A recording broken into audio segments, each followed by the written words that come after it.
The discovery of King Tutankhamun's tomb in 1922 should have been the crowning achievement of archaeology, a dazzling victory after years of digging in Egypt's sands. Instead, it became a story whispered in fear across the world, a tale of death, curses, and an ancient king's wrath echoing across 3,000 years, Lord Carnarvon. The wealthy financier of the dig died suddenly and mysteriously just weeks after entering the tomb. Newspapers screamed about the curse of the pharaohs, linking every new misfortune, car accidents, strange illnesses, even suicides, to the boy king's resting place. Soon, the legend of Tut's curse wasn't just a sideshow to the greatest treasure ever unearthed. It became the treasure's darkest shadow. But was there really a curse etched into the walls of Tut's tomb? Did an ancient king strike down those who disturbed him? Or was it all coincidence, superstition, and sensational headlines? In this nutty history dive, we're unraveling the bizarre and chilling story of King Tut's so-called curse. The deaths, the mysteries, the science, and the strange coincidences that still make people wonder. Was it just bad luck? Or something far more sinister? Picture the Valley of the Kings in the early 1920s. Blistering sun, shifting sand, and weary archaeologists who had been digging for years with nothing to show for it, but broken pottery shards and faded walls. By this point, many experts believed the valley had given up all its secrets. The tombs of mighty pharaohs like Ramses the Great had already been found, and most thought any remaining treasures were long lost to looters. But one man refused to give up. Howard Carter, a British archaeologist with a sharp eye and a stubborn streak. Funded by Lord Carnarvon, a wealthy English aristocrat who loved adventure, Carter kept digging despite years of failure. By 1922, Carnarvon was ready to pull the plug on the expensive expedition, but Carter convinced him to give it just one more season. That gamble changed history. On November 4th, 1922, Carter's team uncovered a set of stone steps hidden beneath centuries of rubble. Excitement surged. Could this be the entrance to a tomb? The workers cleared the steps, revealing a sealed doorway with cartouches, royal symbols, still intact. Unlike most tombs in the valley, this one looked untouched. For weeks, Carter and Carnarvon prepared for the opening, guarding the site like hawks. Finally, on November 26th, Carter peered through a small hole, lit a candle, and saw something no human eyes had glimpsed for over 3,000 years. "Wonderful things," he famously whispered. Gold glinted in the dark, chariots, statues, treasures piled high. They had found the resting place of Tutankhamun, a boy pharaoh who ruled Egypt briefly, but whose burial would become the most famous in history. News of the discovery electrified the world. Newspapers splashed headlines about the find of the century. Crowds gathered in Cairo, desperate for a glimpse of the treasures. The boy king, forgotten for millennia, was suddenly reborn as a global icon. But amid the glitter of gold, darker whispers began almost immediately. Locals muttered about curses carved into tomb walls. Reporters stoked the flames with lurid tales of omens, like Carter's canary being swallowed by a cobra, the symbol of Egyptian royalty, just days after the tomb was opened. Even before anyone died, the idea of a curse was taking root in the public imagination. And soon, death would follow. Within months, Lord Carnarvon was dead from a freak mosquito bite that became infected. At the very moment of his death, Cairo's lights mysteriously went out. Across the world, readers shuddered. Was this coincidence, or was Tutankhamun already exacting revenge? The tomb had been opened, the treasure revealed. But something else had been unleashed, a legend that would terrify, captivate, and endure for a century. The world barely had time to marvel at the treasures of Tutankhamun's tomb before whispers of doom became headlines. And at the center of it all was Lord Carnarvon, the man who paid for the entire excavation. In March 1923, only a few months after the tomb's opening, Carnarvon fell seriously ill. What began as a small mosquito bite on his cheek spiraled into blood poisoning after he carelessly nicked the wound while shaving. Within weeks, his health collapsed. He was feverish, delirious, and despite being rushed to Cairo, he died on April 5, 1923. Now, people die of infections all the time, especially in an era before modern antibiotics. But the timing couldn't have been worse. Just as the tomb was being hailed as the greatest archaeological discovery ever made, its chief backer was suddenly dead. The press pounced. One of the first to spread the curse legend was Arthur Conan Doyle, the creator of Sherlock Holmes. Doyle claimed Carnarvon's death was no accident. He believed ancient Egyptian priests had placed elemental spirits inside the tomb to guard it, and those spirits had struck Carnarvon down. For a man who made his career solving mysteries with cold logic, Doyle was surprisingly eager to believe in the supernatural. Even stranger, eerie coincidences surrounded Carnarvon's death. At the exact moment he died, the lights in Cairo reportedly went out. Back home in England, his favorite dog let out a chilling howl and collapsed dead.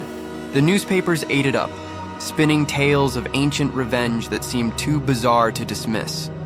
And then there was the detail that sealed the story in the public's imagination. According to some reports, Carnarvon's mosquito bite matched the very spot where King Tut's mummy bore a lesion on his cheek. Was this fact or a myth cooked up by journalists hungry for a creepy angle? Historians debate it to this day. Regardless, the death of Carnarvon was enough to convince the public that the curse was real. Headlines screamed, "Pharaoh's curse strikes!" Reporters began keeping tallies of every death, illness, or misfortune linked to anyone remotely connected with the tomb. Carnarvon's daughter later claimed her father had laughed at talk of a curse before his death. But to the world, the boy king's vengeance had claimed its first victim, and it wouldn't be the last. As more deaths followed, archaeologists, museum officials, even visitors to the tomb, the legend of the curse grew darker, stranger and deadlier. But were these truly the victims of King Tut, or was something else at work? Lord Carnarvon's sudden death might have been explained away as bad luck, if it had ended there, but it didn't. In the years that followed, more names began piling onto the so-called curse list, fueling hysteria across the globe. One of the earliest victims was George J. Gould I, an American millionaire who visited the tomb shortly after its opening. He left Egypt with a raging fever and died in France only weeks later. Newspapers gleefully labeled him the curse's second strike. Then came Prince Ali Kamel Fahmy Bey, a young Egyptian prince who had attended the tomb's opening. Within months, he was shot dead by his wife in a scandalous Parisian hotel drama. Coincidence? The press didn't think so. They chalked it up to Tutankhamun's wrath. The list grew longer. Hugh Evelyn White, a British archaeologist who helped catalog artifacts from the tomb, allegedly hanged himself in 1924. According to some accounts, he scrawled a chilling message in his own blood. "I have succumbed to a curse which forces me to disappear." Whether true or exaggerated, it only deepened the legend. Another curious case was Sir Archibald Douglas Reed, a radiologist who x-rayed Tutankhamun's mummy. Shortly after the procedure, he fell mysteriously ill and died. Even doctors weren't safe, it seemed, from the boy king's vengeance. And what about Howard Carter himself? Strangely, the man who actually uncovered the tomb never succumbed to the supposed curse. Carter lived for another 16 years after the discovery, dying peacefully of lymphoma in 1939. Skeptics often point to his survival as proof the curse was nothing more than superstition, but believers twist it the other way, arguing that Tutankhamun spared Carter, perhaps to ensure the story of his power spread far and wide. Of course, not every death was as dramatic as the headlines suggested. Some were natural causes, old age, disease, or accidents. Yet the clustering of tragedies created a perfect storm of fear. By the 1930s, nearly 24 people connected to the tomb had died prematurely, at least according to press tallies. The hysteria reached such a fever pitch that even ordinary misfortunes became proof of the curse. If a relative of an archaeologist fell ill, the curse was blamed. If a museum curator caught pneumonia, the curse was blamed. At one point, a car accident involving a Cairo official's chauffeur was listed as part of the curse tally. The mummy's curse became more than just a rumor. It was a global sensation. Films, novels, and even stage plays milked the story for all its drama. Tutankhamun's golden mask was dazzling, yes, but the idea of his ghostly revenge was even more captivating. But here's the question: were these people truly victims of a supernatural curse? Or were they victims of something else? Something more scientific lurking in the tomb's dark chambers? By the mid-1920s, the Curse of King Tut was on everyone's lips. Journalists fanned the flames, novelists wrote chilling mummy tales, and the public couldn't get enough. But scientists, never content with talk of vengeful spirits, began looking for more earthly explanations. One theory suggested that the real killer wasn't magic, but microbes. Imagine a tomb sealed for more than 3,000 years. Stale air, decaying organic matter, and who knows what kinds of fungi or bacteria thriving in the dark. When Carter and his team broke the seal, they may have unleashed more than treasure. They could have unleashed invisible killers. In 1986, researchers tested ancient Egyptian mummies and found dangerous molds like Aspergillus niger and Aspergillus flavus, fungi that can cause allergic reactions, respiratory illness, and even organ failure. Other studies suggested toxic bacteria such as Pseudomonas and Staphylococcus, capable of producing deadly infections. In a time before antibiotics were common, even a minor exposure could spiral into a fatal illness. Could this explain Carnarvon's sudden infection? Some believe so. The mosquito bite theory might be true, but what if his weakened immune system had already been battered by exposure to the tomb's toxic spores? What if he was simply the first unlucky victim of ancient germs waiting patiently for millennia? Others point to the presence of toxic gases. Sealed chambers could have built up carbon dioxide, ammonia, or formaldehyde-like compounds. Breathing in even small amounts might cause dizziness, confusion, or long-term damage. Lord Carnarvon wasn't the only one who complained of feeling faint or sick after entering the tomb, though most recovered. Still, it gave scientists a plausible way to ground the curse in natural science. But here's where things get even nuttier. Skeptics argue that if microbes were the culprit, why didn't Howard Carter, the man who spent the most time in the tomb, suffer the same fate? He lived for 16 more years apparently unaffected. Were his genetics more resistant? Did he simply get lucky? Or does this anomaly keep the supernatural explanation alive? Then there's the psychological side. Some experts suggest the curse worked as a self-fulfilling prophecy. People believed so strongly in the curse that stress, anxiety, and fear weakened their bodies, making them more susceptible to disease. When someone got sick, they convinced themselves Tutankhamun was responsible. The human brain can be its own worst enemy, especially when ancient ghosts are involved. So was King Tut's curse really the wrath of a pharaoh? Or was it mold spores, toxic gas, and 1920s medical ignorance dressed up in supernatural clothing? Maybe both. Because science can explain the how, but superstition explains the why. And for many, the idea of a curse was far more satisfying and far scarier than the idea of invisible germs. But the tale of Tut's curse didn't just stop at science. It bled into pop culture, fueling some of the creepiest legends and horror movies of the 20th century. When Lord Carnarvon died in 1923, it wasn't just a tragedy. It was front-page gold. Newspapers worldwide competed to outdo each other with lurid headlines about the curse of the pharaohs. The discovery of King Tut's tomb was already the story of the decade, but the supposed curse turned it into a global obsession. The timing couldn't have been better, or worse, depending on your point of view. The 1920s was the golden age of tabloids, when sensationalism sold faster than sober reporting. Journalists exaggerated every detail.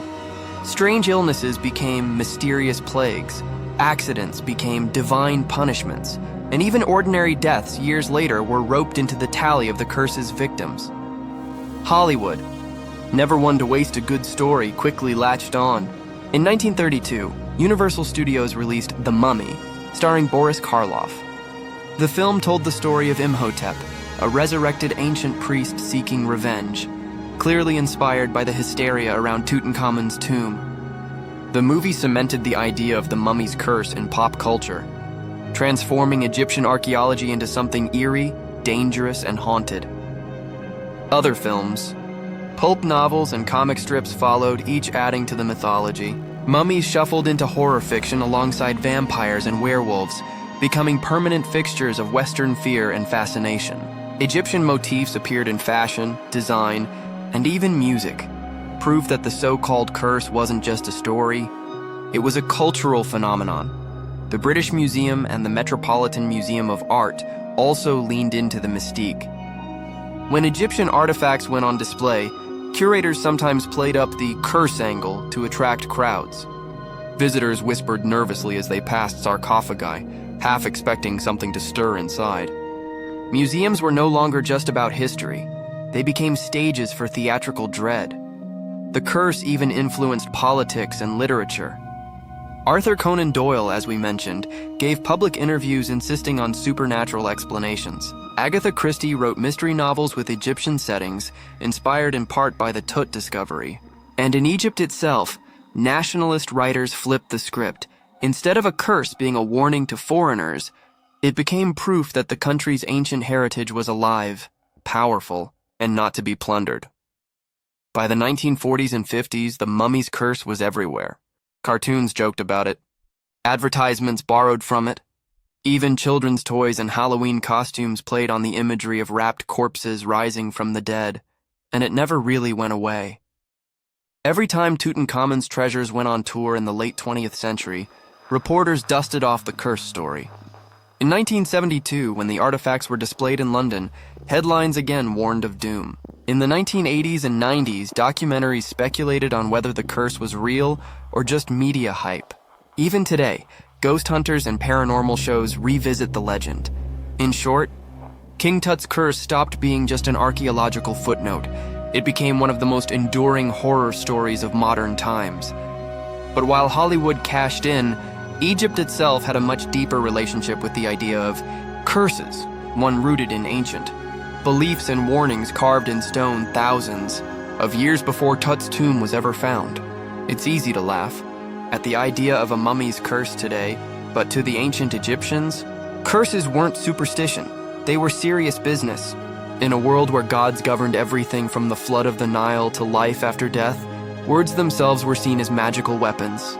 To write something down was to give it power, and in the case of tombs, power meant protection. Pharaohs and nobles filled their resting places not only with treasures and offerings, but also with inscriptions designed to warn off intruders. Some were straightforward. "Do not enter this tomb." Others were terrifying. "Whoever disturbs my rest, the crocodile, hippopotamus, and lion will devour him." These weren't empty threats.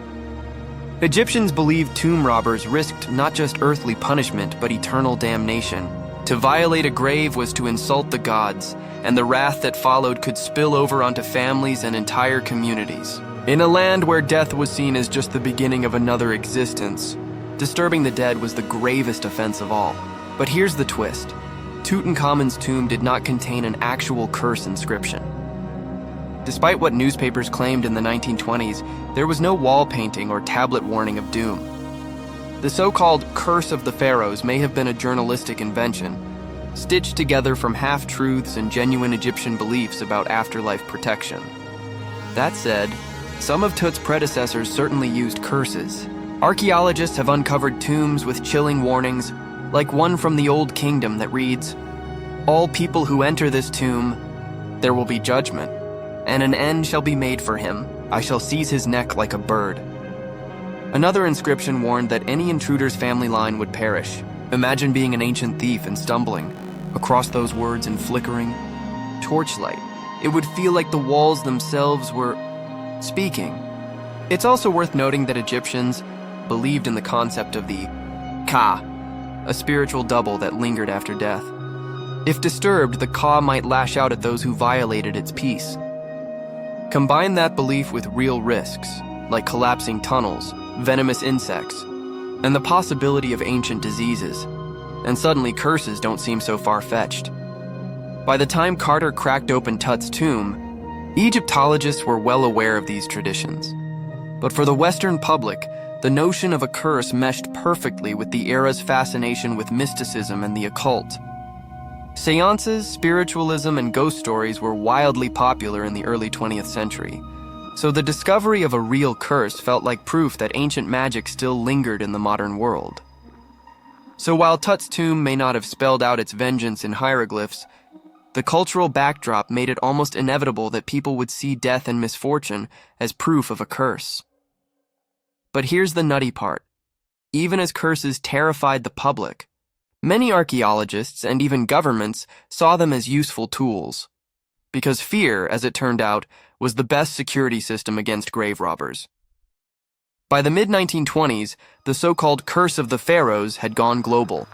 Newspapers screamed headlines like, "Pharaoh's curse strikes again," every time someone remotely connected to the excavation fell ill or died. For the general public, the story of Tutankhamun's tomb was no longer just about archaeology. It was about dark magic from beyond the grave. And here's where things get nutty. Rather than scaring people away from Egypt, the curse had the opposite effect. Tourism skyrocketed. Wealthy adventurers, celebrities, and even regular families flocked to see the Valley of the Kings, hoping to catch a glimpse of the tomb, or perhaps brush against the aura of a real-life curse.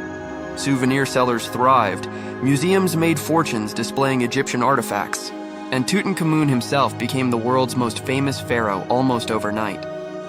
The British press milked the story for every drop. Some journalists exaggerated deaths, claiming dozens of people had perished mysteriously, when in reality, only a handful of deaths could even loosely be tied to the tomb. Still, the narrative stuck. Tutankhamun had reached out from the afterlife to avenge his disturbed rest. But behind the headlines, scholars and doctors scrambled to explain the curse in rational terms. One popular theory was toxic mold. After all, the tomb had been sealed for over 3,000 years. What kinds of deadly fungi might have thrived in its darkness? Some suggested that spores inhaled by Carter and his team caused infections that weakened their immune systems, leading to mysterious deaths. Another theory pointed to arsenic and bacteria. Ancient Egyptians used resins and substances in mummification that over millennia could produce harmful chemical reactions. Disturbing a sealed tomb might release dangerous gases. It's a creepy but plausible explanation. The curse may have been less magic and more microbiology. Of course, skeptics argue the curse was pure coincidence. Statistically, a group of wealthy middle-aged men in the 1920s would naturally face illnesses and deaths. The only reason it seemed shocking was because the press connected the dots. After all, Howard Carter himself, the man who first opened the tomb, lived until 1939, nearly 2 decades after the discovery, dying peacefully at the age of 64. If Tut's spirit really wanted revenge, wouldn't Carter have been target number 1? Still, science couldn't kill the legend. The idea of the curse seeped into pop culture. Hollywood cranked out mummy movies filled with vengeful pharaohs and mysterious plagues. Writers spun tales of explorers vanishing into sandstorms or dragged screaming into the underworld. Even today, when most of us know the curse is just a myth, the story of Tutankhamun is still told with a shiver, and here's the nuttiest twist of all. The curse, real or not, protected Tutankhamun in the modern world. While other tombs were plundered and artifacts stolen, fear of the curse gave Tut's treasures a kind of mystical security. Few dared to cross whatever unseen boundary lay between curiosity and danger. So was the curse an ancient Egyptian spell, a journalistic invention, or maybe just the lingering dread of disturbing the dead? The truth may never be fully known, but the legacy of the curse is undeniable. It transformed Tutankhamun from a forgotten boy king into the most famous mummy in history, one whose name is still whispered with a mixture of awe and fear. So, what can we really say about the Curse of King Tut? Was it an ancient spell carved into the walls of the Valley of the Kings? A microbial time bomb sealed in the tomb for 3,000 years? Or just the fever dream of journalists who knew a good headline could sell more papers than any artifact? Maybe it was all of those things, or none of them. But what's undeniable is the way the curse captured the imagination of millions. It turned archaeology into a global obsession, transformed a forgotten teenage pharaoh into a household name, and gave the world one of history's creepiest cautionary tales. Disturb the dead, and they might just disturb you back. Even today, standing in front of Tutankhamun's golden mask sends a shiver down the spine. Not because we truly believe he'll rise from the underworld, but because we can feel the weight of history pressing in, the strange, eerie reminder that some mysteries are better left untouched. But maybe that's the lesson here. Whether the curse was real or invented, it reflects a universal truth: humanity's fascination with life, death, and what lies beyond. The Egyptians understood it. The Victorians exploited it. And we even now can't help but whisper about it. So the next time you hear a creak in the dark or feel a cold draft at night, just remember, maybe it's nothing. Or maybe, just maybe, King Tut is still keeping watch. If you enjoyed this dive into the bizarre side of history, don't forget to like, subscribe, and ring the bell so you never miss another twisted tale from Nutty History. And check out our other videos for more creepy, bizarre, and unforgettable stories the textbooks leave out. Until next time, stay curious and stay nutty.